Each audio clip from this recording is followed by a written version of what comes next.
तो हमने जो अभी डिस्कस किया कि ट्रिग्नोमेट्री में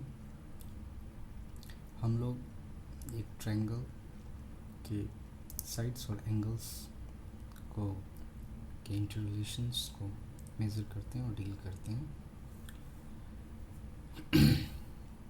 फॉर एग्ज़ाम्पल ये राइट एंगल ट्रायंगल है, तो इसमें जो साइड्स के जो रिलेशन है वो हमने अपने जूनियर क्लासेस में पढ़े हैं। Base square plus perpendicular square is equal to hypotenuse square, और एंगल्स का जो रिलेशन है कि one angle is 90 degree and the sum of the other two angles is 90 degree.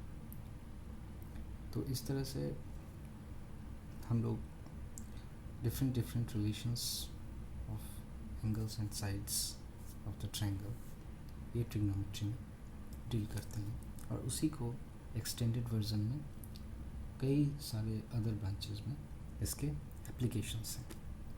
Okay, so the most important basic कि हमें trigonometry deal करने के लिए एंगल मेज़र करना आना चाहिए। अब मैं उस तरह के मेज़र की बात नहीं कर रहा हूँ जो हम लोग जूनियर क्लासेस में प्रोटेक्टर के थ्रू और ये वो मेज़र करते थे। इसमें आप एक सेंस को फील कीजिए कि how we measure the angle. तो बेसिकली एंगल जो होता है वो दो रेज से बने होते हैं, वेरी बेसिक। तो एक होता है वर्टेक्स, एक जो रे है उसे कहेंगे इनिशियल साइड, और दूसरा जो है उसे कहेंगे terminal side. So initial side, what is the meaning of initial? That is the starting.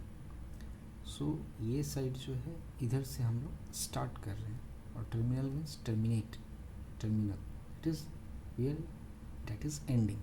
So we are starting here and moving towards the other side, and there it is terminated. And when we cover this distance, so this measure is called the angle measure, whatever it may be। ये कुछ भी हो सकता है, 20 degree, 50 degree, 180 degree, but here the figure shows it to be acute angle, so we are taking less than 90 degree here।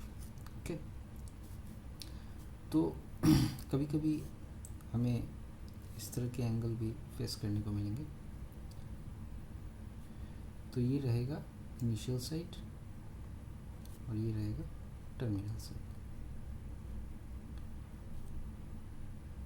तो जब हम anti clockwise basics को डील करते हुए, clockwise anti clockwise, clockwise clock हमारे ऐसे घूमती है, ये क्लॉकवाइज हो गया। एंटी क्लॉकवाइज मतलब क्लॉक के उल्टे side, that means this sense.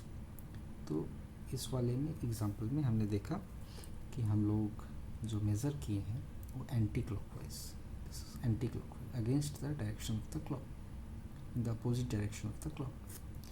But in this case we have measured the angle in the same direction of the clock, and when the angles is measured in the clockwise direction, that subtends the negative angle. So this is the convention that we follow in trigonometry, that the anti-clockwise sense gives the positive measure, and clockwise sense gives the negative measure।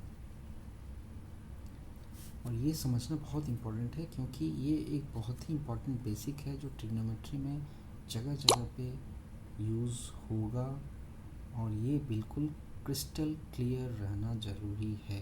क्योंकि अगर आपने इस sense को गड़बड़ किया, then you will commit an error in giving the answer, और वहाँ कहीं ना कहीं आपकी गलती हो जाएगी। तो ये हमेशा हमें ध्यान रखना है कि जब एंटी क्लॉकवाइज सेंस में हम लोग बढ़ेंगे तो वो हमारा होगा पॉजिटिव एंगल, और जब हम क्लॉकवाइज सेंस में बढ़ेंगे तो वो हमारा होगा नेगेटिव एंगल। ओके, सो ये चीज़ समझना बहुत ही इम्पोर्टेंट है। अब तरह तरह के एंगल तो हमने पढ़ा ही है, acute, right angle, obtuse angle, उसी का हल्का सा एक रिवीजन और थोड़ा सा उसको ब्रशअप हो जाए, थोड़ा सा उसको फ्लरिश कर दें ताकि दिमाग में एक बार रिकैप हो जाए, तो वो ज़्यादा सही रहता है।